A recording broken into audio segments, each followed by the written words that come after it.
नमस्कार, वणक्कम, सत श्री अकाल प्रभु।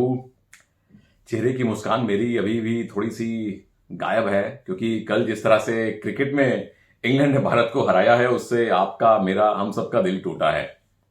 पर कोई बात नहीं, टूटे दिलों को जोड़ने के लिए कबड्डी है ना।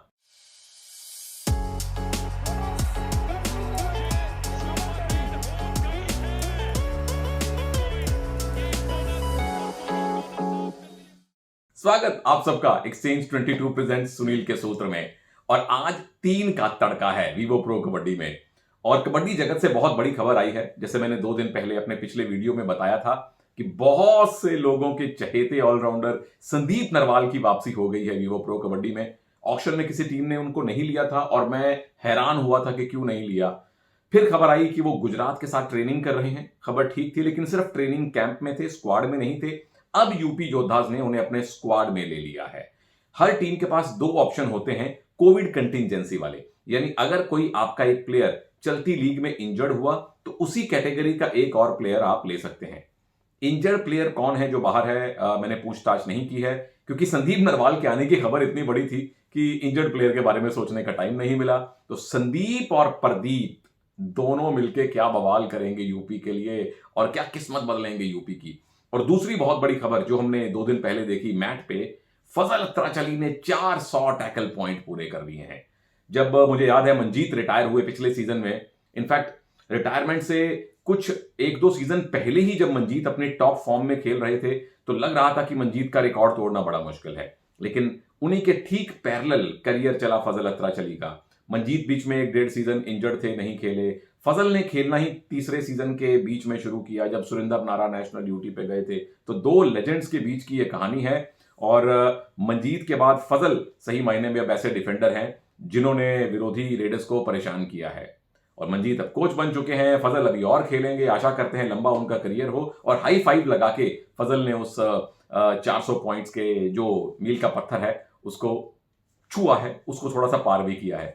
I am happy first for 400 one, and this is a really great things for me because I am from another country coming here, and first time nobody believed me when I came here, and now I have a 400 tackle one, so this is a very good thing for myself, and thank you. तो 3 match आज होने वाले हैं, सीधा आपको वहीं पे ले चलता हूं। लेकिन पहले नजर एक पॉइंट्स टेबल पे मारनी बड़ी जरूरी है क्योंकि यूपी और हरियाणा आज खेल रहे हैं। ये रहे यूपी, ये रहे हरियाणा। यूपी है नंबर 10 पे, हरियाणा है नंबर 11 पे। पॉइंट्स दोनों के 30-30 हैं। जो टीम ये मुकाबला जीती वो नंबर 5 पे आएगी, 4 पे भी आ सकती है। तो ये मैं चीज आपको पहले इसलिए दिखा रहा हूं, ये बताने के लिए कि ये सीजन एक जीत और एक हार पे निर्भर होने वाला है। नंबर 12 पे तेलुगु टाइटंस हैं, उनके अंक सिर्फ 9 हैं, ये चिंता की बात है। पर मैच अभी भी उनके पास 10 पड़े हुए हैं।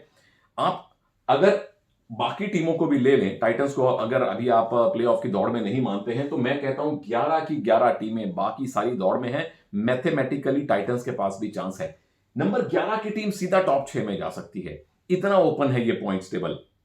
पुनेरी पलटन आज खेल रही है, जीते तो 48 पे पहुंच जाएंगे। और पिछली बार हमने देखा कि 65-66 का आंकड़ा बड़ा स्ट्रांग है, तो बहुत नजदीक हो जाएगी पुनेरी पलटन।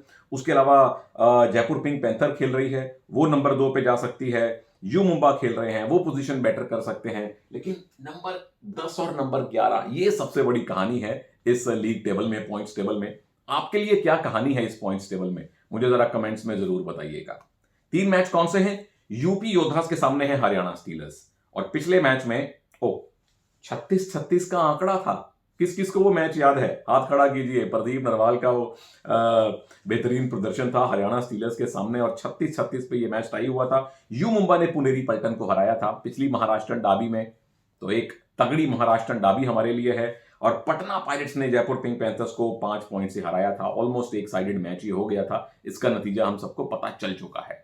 यानी कि ये तीनों के तीनों रीमैच हैं, वापस टीम्स एक दूसरे के साथ खेलने वाली हैं। पहले मैच पे आ जाइए, यूपी योद्धास के सामने है हरियाणा स्टीलर्स। और एक जीत किसी भी टीम का नसीब बदल देगी, इसीलिए मैंने पॉइंट्स टेबल दिखाया था। जो टीम जीतेगी वो सीधा टॉप 6 में जाएगी। बाद में हो सकता है नीचे आना पड़ जाए 2 मैच और होने के बाद, लेकिन कहां आप 10वें 11वें पे हैं, कहां आप 5वें 6ठे 7वें पे पहुंच जाएंगे। और एक बार अगर आप टॉप 6 में या उसके पास चले जाते हैं तो अपने आप आत्मविश्वास आता है। यूपी योद्धास 11 मैच खेले हैं, 4 ही जीत मिली है और जीते जैसा मैंने बताया टॉप 6 में पहुंचेंगे। हरियाणा स्टीलर्स को भी 4 ही जीत मिली है, लेकिन यूपी देख लीजिए 5 हार, 2 टाई उनके पास है, स्टीलर्स के पास 1 टाई है। जो टीम जीती सीधा टॉप 6 में, यानी कि आपके लिए दरवाजे खुल गए प्लेऑफ के। वो दरवाजे खुले रखने आपके अपने हाथ में है, क्योंकि आपको लगातार जीतना पड़ेगा। यूपी योद्धास का पिछला मैच हुआ था बंगाल वॉरियर्स से, 41-41 से टाई मुकाबला था। एक तरफ माइटी मनिंदर थे, एक तरफ रिकॉर्ड ब्रेकर थे। मनिंदर ने बड़ा सुपर 10 लगाया, प्रदीप ने सुपर 10 लगाया, मुझे याद है मनिंदर ने अपना माइटी वाला वो रौद्र रूप दिखाया था। एक बार नितेश को पकड़ के ले गए थे अपने हाथ में और प्रदीप ने डुबकी लगाई थी। आई थिंक आई कैंडी था ये, हमारी आंखों को सुकून देने वाला ये मैच था। तो प्रदीप का बेहतरीन सुपर 10 लगा। रोहित तोमर जिनको खेलने का मौका मिला क्योंकि सुरेंद्र गिल अनफिट थे, रोहित पहले भी खेले हैं लेकिन यहां आप एक तरह से लीड रेडर बन गए। 16 पॉइंट आपने लिए रेडिंग में, वो कमाल था। और सुरेंद्र गिल का चोट की वजह से ना खेलना चिंता की बात है, उम्मीद करता हूं कि वो इस बार खेलें। कॉर्नर्स नहीं चले थे, नितेश सुमित की जोड़ी बहुत ही नरम गरम खेल रही है। इनफैक्ट सारा डिफेंस यूपी का, एक मैच में कवर बहुत अच्छा खेलते हैं, दूसरे में कॉर्नर अच्छा नहीं खेलते। ये एक परेशानी हो रही है यूपी के साथ। सामने है हरियाणा स्टीलर्स। आप बेंगलुरु बुल्स से 3 पॉइंट से हारे थे और 3 पॉइंट से पहले ही ये मैच डिसाइड हो गया था। बुल्स ऑलमोस्ट एक तरफा जीत की तरफ चले गए थे। अच्छी बात यह रही कि बेंच से आके मीतू ने सुपर 10 लगाया था और उसमें मेरा एक सवाल भी है कि मीतू ने शुरू क्यों नहीं किया, क्योंकि उससे एक जो पहला मैच था, सिर्फ एक मैच में मीतू फेल हुए थे। उससे पहले मीतू लगातार अच्छा खेल रहे थे। तो यहां मीतू को 10 मिनट बाद लाने का मुझे कारण समझ नहीं आया और बेंच से आके सुपर 10 भी उन्होंने लगा दिया। मंजीत एक संतुलित प्रदर्शन लगातार 6, 7, 8, 9 पॉइंट्स वाला कर रहे हैं, इस मैच में भी उन्होंने किया। मोनू हुड्डा बेंच से आए, उन्होंने 2 टैकल पॉइंट लिए और मोनू हुड्डा इसलिए आए क्योंकि जो राइट कॉर्नर खेले आमिर हुसैन बस्तामी, मैंने ही कहा तो उनको खिलाना चाहिए। ऑब्वियसली कोच ने मेरी बात नहीं सुनी, अपनी स्ट्रेटजी उनकी होती है, पर आमिर नहीं चले थे, वो 4 बार उन्होंने टच खाया था। तो मोनू हुड्डा आए, वो अच्छा खेले, लेकिन दिक्कत ये हो चुकी है अब मनप्रीत पाजी के लिए कि एक मैच में आमिर हुसैन बस्तामी अच्छा खेलते हैं, दूसरे में पूरी तरह से उनका प्रदर्शन गिरता है। मोनू बेंच से आए, बहुत अच्छा खेले, कभी उनको स्टार्ट मिलता है तो अच्छा नहीं खेल पाते। और पिछले मैच में तो जयदीप मोहित नंदल की जो सेंटर की जोड़ी है कवर्स की, वो भी नहीं चल पाई, जो लगातार अच्छा खेल रही है। तो बहुत ही अनिरंतरता है प्रदर्शन में डिफेंस के। सेम कहानी यूपी की है। तो जीत के सूत्र क्या रहने वाले हैं यूपी योद्धास के लिए? पहला और बहुत बड़ा सूत्र जो आपके मन में हिलोरे मार रहा होगा कि प्रभु संदीप नरवाल को खिलाओ, खलबली मचाओ। 2 कारण हैं संदीप नरवाल को खिलाने के। एक तो वो अनप्रिडिक्टेबल रेडर हैं। हालांकि सवाल यह भी उठता है कि अगर सुरेंद्र गिल फिट हो गए तो बाहर कौन बैठेंगे? रोहित तोमर ने 16 पॉइंट लिए हैं, उनके साथ आकाश शिंदे वाली नहीं होनी चाहिए कि सुपर 10 मार के भी बाहर चले गए। प्रदीप तो बाहर जा ही नहीं सकते, वो रेडिंग के प्रभु हैं और सुरेंद्र गिल टीम के सबसे कंसिस्टेंट रेडर हैं। तो क्या संदीप नरवाल 5वें डिफेंडर के तौर पे खेलेंगे? लेकिन उसके लिए एक रेडर तो आपको बाहर करना पड़ेगा, या वो एक डिफेंडर की जगह ही खेलेंगे। क्या नितेश की जगह राइट कॉर्नर आएंगे? चांसेस थोड़े कम है यार, क्योंकि पहले अबुजार भी हैं और वो इनिशियल स्क्वाड में है। क्या वो राइट कवर खेलेंगे? लेकिन वहां तो आशु अच्छा खेल रहे हैं। तो संदीप नरवाल अगर खेलेंगे तो किस जगह पे खेलेंगे, किसकी जगह खेलेंगे? ये हम सवाल का उत्तर जसवीर सिंह साहब के हाथों में छोड़ देते हैं, जो ऑब्वियसली बेहतर स्ट्रेटजी बनाना जानते हैं अपनी टीम की। लेकिन अगर संदीप खेलते हैं तो वो खलबली जरूर उत्पन्न करेंगे। वो राइट से रेड करेंगे या लेफ्ट से रेड करेंगे या सेंटर से जाके फिर राइट लेफ्ट हो जाएंगे, ये उनको भी नहीं पता। और जब वो डिफेंस में खेलते हैं, अगर आप उनको प्योरली एज अ रेडर खिलाएं तो वो राइट इन पे भी खेल सकते हैं, नितेश के साथ बहुत अच्छा वो डाइव कर सकते हैं विरोधी रेडर्स के ऊपर। तो संदीप का टीम में रहना प्रोत्साहित करता है, उनकी ऊर्जा इन्फेक्शियस है, फैलती है बाकी सारे खिलाड़ियों में, जो टीम के लिए एक फायदे की बात है। नंबर 2, डिफेंस में चूक नहीं होनी चाहिए। चाहे आप डिफेंसिव खेलें, चाहे आप अटैक ना करें, क्योंकि विरोधी टीम के पास मंजीत, मीतू 2 अच्छे रेडर हैं। भले ही मीतू नहीं आए पिछले मैच में फर्स्ट 7 में, मंजीत कातिलाना नहीं है, लेकिन दोनों रेडर मिलकर 15-20 पॉइंट लेते हैं। और इन फॉर्म रेडर्स को आप अनश्योर होकर टैकल नहीं कर सकते। तो टैकल तभी कीजिए जब आप श्योर हो, अन्यथा सेफ खेलिए। 2-3 रेड बाद एक बोनस देने में कोताही नहीं है। मल्टी पॉइंट रेड आपने कंसीड नहीं करनी है। तीसरी बात, रेडिंग में आपको अग्रेसिव खेलना है। डिफेंस में डिफेंसिव, रेडिंग में अग्रेसिव, क्योंकि जयदीप मोहित इनकी जो जोड़ी है जयदीप दहिया और मोहित नांदल की कवर्स की, ये कातिलाना खेलती है। और आपके पास राइट और लेफ्ट दोनों के रेडर हैं, तो ये जोड़ी की मूवमेंट भी बड़ी अच्छी हो जाएगी, प्रैक्टिस मिल जाएगी उनको। तो अगर इन दोनों को आपने बाहर निकाला तो विरोधी टीम पे प्रेशर पड़ता है। ब्रह्मास्त्र कौन रहेंगे? संदीप नरवाल। क्या मचाएंगे भौचाल? नहीं, भौकाल। संदीप नरवाल चाहे भौकाल मचाएं चाहे भूचाल लेके आए, मेरे लिए एक्स फैक्टर संदीप रहेंगे, क्योंकि एक तो उनके अपने अंदर आग लगी होगी कि मैं 1 महीने बाद खेल रहा हूं, और इस सीजन में ऑब्वियसली पहला उनका मैच है, तो विरोधी टीम्स के लिए अनटेस्टेड है, और क्या हरियाणा स्टीलर उनके लिए प्लानिंग बना के आएंगे, ये भी एक रोचक बात होगी। और चूंकि ऑलराउंडर है, आपको दोनों तरफ से वो पॉइंट लाके दे सकते हैं। हरियाणा स्टीलर्स ने क्या करना है जीत के लिए? डिफेंस, डिफेंस और डिफेंस, ये सबसे बड़ा सूत्र है आपके लिए। जब आप एनबीए के बास्केटबॉल के मैचेस खेलते हैं तो वहां दर्शक यही चिल्लाते हैं, डिफेंस डिफेंस। वो आपने करना है, वो सबसे जरूरी चीज है, क्योंकि डिफेंस नहीं आपका सेट हो रहा। और सामने वाली टीम में रोहित तोमर ने भी सुपर 10 जड़ दिया, सुरेंद्र गिल लौटे तो बहुत खतरनाक है, और प्रदीप का तो कहना ही क्या, और संदीप की तो बात ही क्या करें। तो इन चारों को रोकने के लिए आपका डिफेंस फूंक फूंक के कदम रखे। पॉइंट नंबर 2, तीसरे रेडर को गेम टाइम चाहिए प्रभु, क्योंकि आपके लिए मंजीत और मीतू लगातार खेल रहे हैं। ठीक है, पिछले मैच में मीतू ने स्टार्ट नहीं किया, बट मंजीत मीतू आपके 2 परमानेंट स्टार्टर हैं। फिर कभी आप राकेश नरवाल को लाते हैं, कभी आप प्रपंजन को लाते हैं। उसमें दिक्कत ये हो रही है कि थर्ड रेडर को पूरा गेम टाइम नहीं मिल रहा।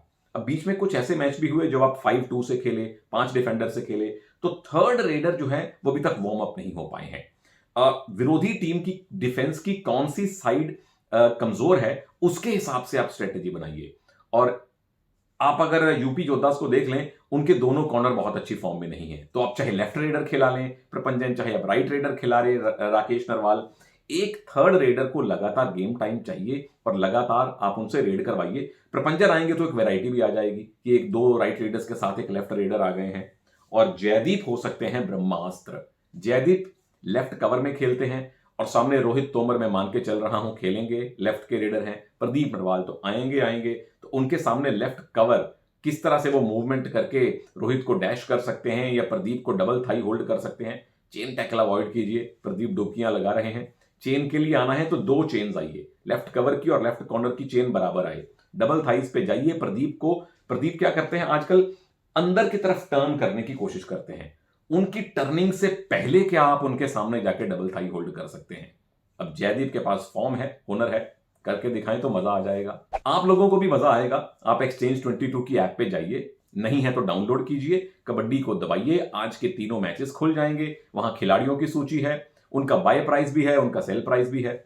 अगर आपको लगता है कि खिलाड़ी बाय प्राइस से ज्यादा पॉइंट कमाएगा, बाय कीजिए। अगर आपको लगता है कि खिलाड़ी सेल पॉइंट से कम पॉइंट कमा के देगा, सेल कीजिए। और पॉइंट कैसे कमाते हैं खिलाड़ी, पूरा सब विस्तार से लिखा हुआ है, बहुत आसान है। वैसे मैं आपको शॉर्ट में बता दूं, एक टच पॉइंट के 6 अंक मिलते हैं, बोनस के 3 पॉइंट मिलते हैं, और एक टैकल के 12 पॉइंट मिलते हैं। तो ऐप पे जाइएगा, खिलाड़ियों को लीजिएगा, और कौन से खिलाड़ी लेने चाहिए मेरी अपनी सोची के अनुसार वीडियो में आगे बताऊंगा। आगे चलते हैं और बात करते हैं महाराष्ट्रन डाबी की। सुरेंद्र क्या पुरानी हार का बदला लेंगे? पिछले मैच में करीबी 2 पॉइंट की हार मिली थी यू मुंबा को, और हालिया फॉर्म इनकी बहुत अच्छी और बहुत बुरी भी नहीं है। कुल मिला के 11 मैच खेले हैं, 6 जीते हैं, बहुत अच्छी जीत इस टीम को मिली है, पर लगातार 2 मैच हार के आए हैं। पुनेरी पल्टन नंबर 1 है, सरे फहरिस्त हैं पॉइंट्स टेबल में। 12 में से 7 मैच आपने जीते हैं, और खतरनाक तो है ही, पर पिछले 2 क्लोज मैच खेले। एक बार आपने तमिल तलाइवास को क्लोज मैच में हराया, अभी 35-34 से। उससे पहले तमिल तलाइवास से आप क्लोज मैच हारे 35-34 से। तो 2 क्लोज मैच खेल के ये टीम आई है।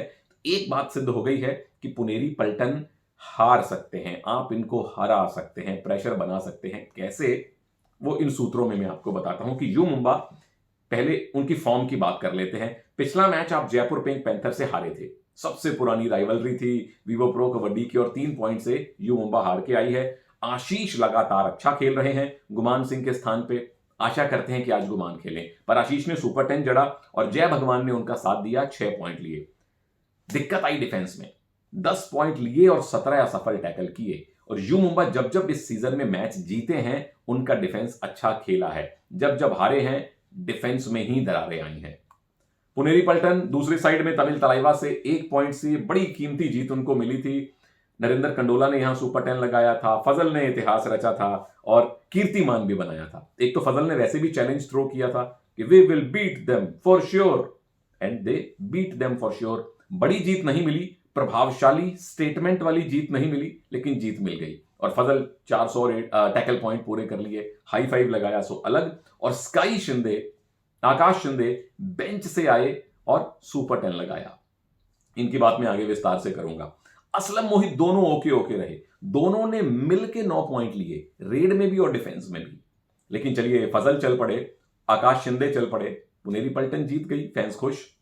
नरेंद्र ने परेशान किया, नरेंद्र कंडोला के सामने पुनेरी पलटन के डिफेंस ने 14 असफल टैकल किए, उसमें फजल भी शामिल हैं, उसमें सोमवीर भी हैं। इनफैक्ट सोमवीर की जगह तो गौरव खत्री भी बाद में आ गए थे, आपने कवर्स को भी परेशान किया। यानी नरेंद्र कंडोला ने दिखाया है कि पुनेरी पलटन के डिफेंस को आप दुखी कर सकते हैं। और कैसे दुखी करेंगे आप पुनेरी पलटन को? यू मुंबा जीत के सूत्र आपके लिए क्या है?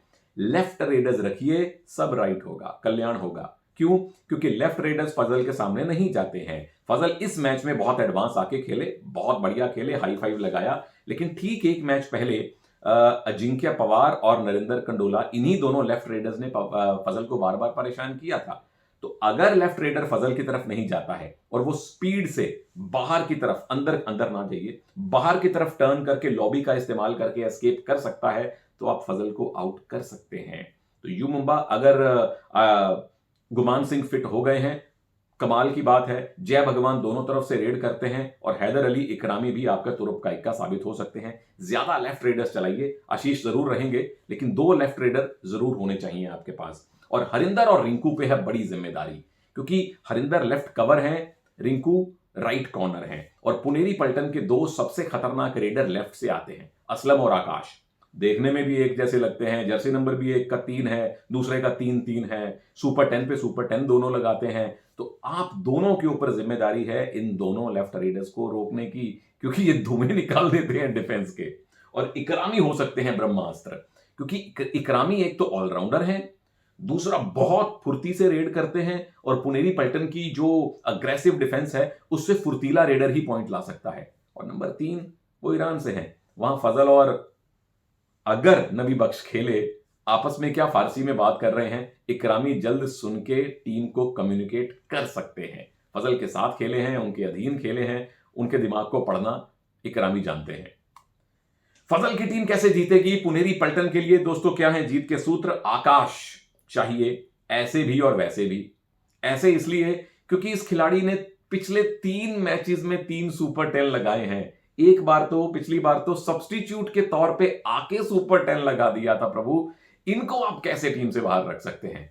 और उनकी जगह जो खिलाड़ी खेले, नबी बख्श 1 रेड पॉइंट, 2 असिस्ट, आकाश उनसे कहीं बेहतर है। ये हुआ ऐसे। वैसे क्यों आप उनको खिलाएंगे? क्योंकि सामने वाली टीम में जो लेफ्ट कवर का इलाका है, हरिंदर वो नहीं अच्छा खेल रहे। रिंकू एक बड़ा हाई फाइव लगाने के बाद उनकी फॉर्म नीचे गई है। तो उस कमजोरी का लाभ उठाने के लिए आपको असलम के साथ एक और लेफ्ट रेडर चाहिए। आकाश वो रेडर हैं, कृपया करके इनको खिलाइए। और दूसरा, सोमबीर और संकेत रहें चौकस, क्योंकि यू मुंबा से आने वाले हैं कम से कम 2 लेफ्ट रेडर। तो जब लेफ्ट रेडर आएंगे और अगर उन्होंने फजल को अवॉइड किया, तो लेफ्ट कवर पे संकेत हैं जो छोटी हाइट वाले रेडर्स को बड़ा अच्छा डैश करते हैं। तो कोशिश कीजिए अगर आप जय भगवान पे डैश लगा पाए, सोमबीर के साथ आपका कॉम्बिनेशन बन पाए, क्योंकि अगर उनके सामने बोनस होता है तो सोमबीर का एंकल होल्ड होने से पहले संकेत सामने खड़े हों सपोर्ट देने के लिए। इनकी आपस की जो जुगलबंदी है, जो टेलीपैथी है, वो बिल्कुल दुरुस्त होनी चाहिए। असलम होंगे ब्रह्मास्त्र। क्यों? क्योंकि असलम लेफ्ट इन और राइट इन दोनों पे खड़े होते हैं, एंकल अच्छा निकालते हैं, प्रति मैच एक आधा, कई बार 2 टैकल पॉइंट भी ले जाते हैं। और पिछले मैच में एज अ रेडर ज्यादा नहीं चले, जितने पॉइंट लिए उससे ज्यादा बार आउट हुए। तो अंदर ज्वाला धधक रही होगी कुछ अच्छा करने की। और महाराष्ट्रन डाबी से बड़ा मुकाबला और कौन सा होगा पुनेरी पलटन के खिलाड़ियों के लिए कुछ अच्छा करके दिखाने का। आगे चलिए, तीसरा मुकाबला है पटना पायरेट्स और जयपुर पिंक पैंथर्स के बीच में। पटना पी और जयपुर पीपी, चैंपियन बनाम चैंपियन का मुकाबला है। जयपुर सबसे पहली चैंपियन, पटना 3 बार की चैंपियन। इस सीजन में पटना 11 मैचेस में से 5 जीती है और पिछले 6 मैचेस से अनबीटन रही है। तो रवि शेट्टी साहब ने टीम को धीरे धीरे संतुलित किया है और यह भी याद रखिए, पिछले 2 मैचेस में रोहित गुलिया नहीं खेले, फिर भी आप हारे नहीं, आप अच्छी रिदम में आ रहे हैं। जयपुर बहुत बढ़िया खेल रही है, 11 में से 7 मैच जीते हैं। एक समय आया था जब आपने हारों की हैट्रिक बनाई, बट अच्छी वापसी की, पिछले दोनों मैचेस जीत के जयपुर आज यहां पहुंची है। पटना का पिछला मैच था हरियाणा स्टीलर्स से और आप 9 पॉइंट की बड़ी प्रभावशाली जीत के साथ यहां पहुंचे हैं। डिफेंस ने उस मैच में तबाही मचा दी थी, कहर बरपाया था, 16 टैकल पॉइंट लिए थे।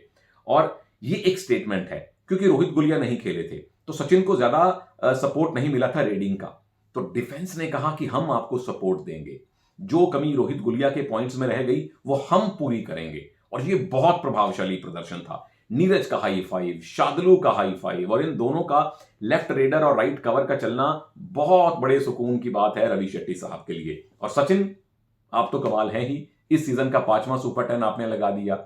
दिक्कत यह रही कि अनुज, जो कि रोहित गुलिया के रिप्लेसमेंट रेडर हैं, बहुत ज्यादा प्रभावशाली नहीं रहे, और मनीष लेफ्ट कवर, जो कि सचिन चंद्रशेखर की जगह खेल रहे हैं, वो भी प्रभावशाली नहीं रहे हैं। तो ये दरारें हैं जिसका फायदा जयपुर उठा सकती है, जो यू मुंबा को हरा के आई है। यू मुंबा ने अभी अभी एक मैच खेला है, लेकिन उससे पहले आप जयपुर से खेले थे और 3 पॉइंट से आप हारे थे। अर्जुन 7, अजीत भवानी 7-7। अर्जुन ने 7वां सुपर 10 लगाया। एब्सोल्यूट सुपरस्टार्स वाला प्रदर्शन अर्जुन देशवाल का इस सीजन में रहा है, और मुझे कोई शक नहीं कि एक आधा सीजन और बीत जाए, अर्जुन को भी बड़े बड़े नाम मिलेंगे और अर्जुन को भी वो मकाम मिलेंगे जिसके वो पूरी तरह से हकदार हैं।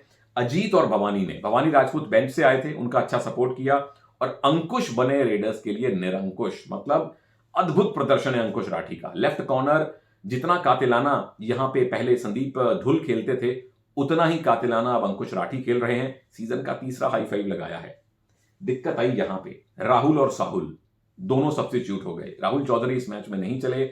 साहुल, मुझे याद है शायद एक भी टैकल पॉइंट नहीं था और बार बार आउट हो रहे थे, तो उनकी जगह भी आपने सब्स्टिट्यूट किया। सो ये एक नहीं 2 दिक्कतें हैं जयपुर पिंक पैंथर्स के लिए। उसका फायदा क्या पटना पायरेट्स उठा पाएंगे? जीत के सूत्र क्या हैं? सचिन बनिए मास्टर ब्लास्टर, क्योंकि सामने Ankush Rathi left corner, Sunil Kumar right cover, दोनों बढ़िया फॉर्म में हैं। और मुझे याद है एक मैच जयपुर का जब लास्ट टू लास्ट मैच खत्म हुआ तो सुनील को ऑरेंज स्लीव मिली थी, वो नंबर 1 डिफेंडर बन गए थे। जब पिछला मैच खत्म हुआ तब अंकुश राठी बन गए थे टॉप डिफेंडर, बाद में सौरभ बन गए। तो आपके 2 डिफेंडर एक ही साइड के, लेफ्ट साइड के, अंकुश और सुनील कातिलाना फॉर्म में हैं। इनको आप अवॉइड नहीं कर सकते, इनसे दूर नहीं जा सकते। और सचिन राइट रेडर हैं, तो आपको अग्रेसिव होना पड़ेगा, मास्टर ब्लास्टर की तरह खेलना पड़ेगा, इन दोनों डिफेंडर्स को बार बार आउट करना पड़ेगा। दूसरा सूत्र, डिफेंस में भी आपको अटैक करना पड़ेगा, और शार्दुल और नीरज रहेंगे सूत्र। क्यों?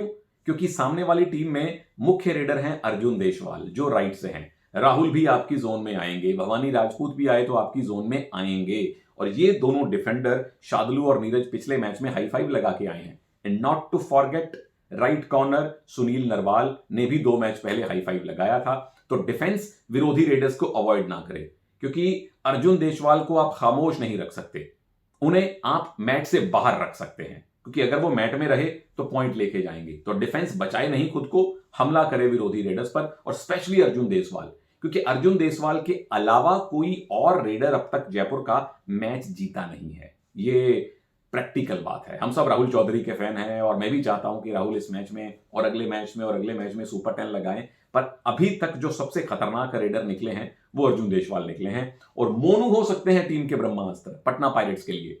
मोनू वो खिलाड़ी है जो ठीक नीरज नरवाल वाला काम कर रहे हैं, बुल्स वाले नीरज नरवाल। मोनू हालांकि ज्यादा रेड नहीं मिली, पर 2-3 रेड पॉइंट लाएंगे, 2 टैकल पॉइंट, 1 टैकल पॉइंट जरूर लाएंगे और डिफेंस में सपोर्ट करेंगे। और अगर रोहित गुलिया फिर से नहीं खेले तो हो सकता है कि कोच रवि शेट्टी इनको ज्यादा रेड भी दे। जैसे पिछले मैच में बुल्स के कोच सेरावत साहब ने नीरज नरवाल को ज्यादा रेड दी और वो 9 पॉइंट ले आए। तो मोनू बड़े यूटिलिटी खिलाड़ी हैं इस टीम के लिए। मोनू की टीम को हराने के लिए जयपुर पीपी को क्या करना पड़ेगा? अर्जुन को चाहिए पांडवों का साथ। अकेले अर्जुन काफी हैं युद्ध जीतने के लिए, लेकिन बाकी साथियों का भी अपना रोल है। राहुल अब तक अपना असली रूप नहीं दिखा पाए। एक मैच में 9 पॉइंट बनाए थे, बहुत उम्दा खेले थे, लेकिन फॉर्म आती जाती रही है। स्पेशली वी अजीत कुमार, क्योंकि आप ज्यादा यंग हैं, आपने अभी 2 सीजन पहले खेलना शुरू किया है। वी अजीत कुमार को बेहतर खेलना पड़ेगा। भवानी राजपूत अब उनकी भी विडंबना है। तमिल तलाईवास के हिमांशु सिंह जैसी। भवानी जब स्टार्ट करते हैं तो अच्छा नहीं खेल पाते, जब बेंच से आते हैं तो अच्छा खेलते हैं।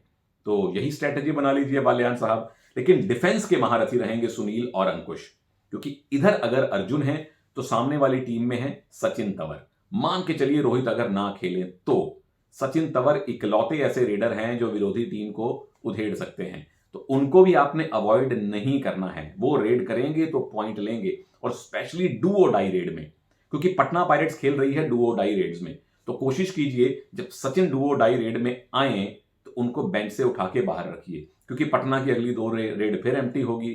तब तक आपको 2 रेड मिल जाएंगी, आप उनके डिफेंस को आउट कर सकते हैं। तो पटना के डू और डाई पे खेलने का फायदा उठाइए। जब भी सचिन आए उन पे हमला कीजिए, उठा के मैच से बाहर भेजिए उनको। और अर्जुन ही होंगे इस टीम के ब्रह्मास्त्र, और कोई खिलाड़ी नहीं है, क्योंकि ये खिलाड़ी ऐसा है जो लगातार 15-17 पॉइंट लाने की कुवत रखता है। और थोड़ा बहुत अगर साथियों का इनको साथ मिल गया तो ये टीम बड़ी कातिलाना हो जाती है। और आपको साथ है एक्सचेंज 22 ऐप्स का प्रभु।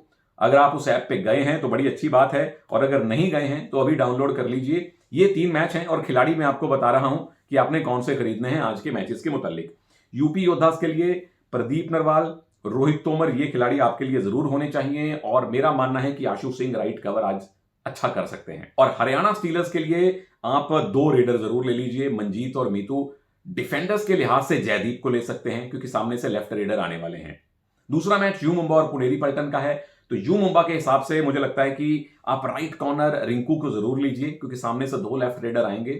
रिंकू 2-3 टैकल पॉइंट लेने की हिम्मत रखते हैं, और साथ में आशीष बहुत बढ़िया खेल रहे हैं। पुनेरी पल्टन, तिकड़ी का नाम आपको पता है, मैं चौकड़ी बता रहा हूं। असलम, आकाश, मोहित और फजल चारों मिलकर बहुत सारे पॉइंट्स आपको दिलवाएंगे। पटना पायरेट्स और Jaipur pink panthers. Patna pirates से सचिन तंवर आपके पास होने चाहिए, पटना पायरेट्स से आपके पास शादलू होने चाहिए। और जयपुर पिंक पैंथर्स 3 खिलाड़ी हैं, अंकुश राठी, सुनील नरवाल और साथ में अर्जुन देशवाल। तो इन सारे खिलाड़ियों को खरीदिए, लेकिन अपने विवेक का इस्तेमाल और अपनी जेब का ख्याल जरूर रखिएगा, और अपना प्यार बनाए रखिए। लंबे लंबे वीडियो आपके लिए आ रहे हैं, क्योंकि ट्रिपल पंगा है। सीजन अब आगे बढ़ रहा है और सीजन में गर्मी भी बढ़ रही है। उत्तर भारत में सर्दी आ रही है, प्रो कबड्डी में गर्मी आ रही है, और इस पूरे सीजन में आपके लिए बहुत सारे और वीडियोस भी लेके आऊंगा। Thank you very much. जय हिंद।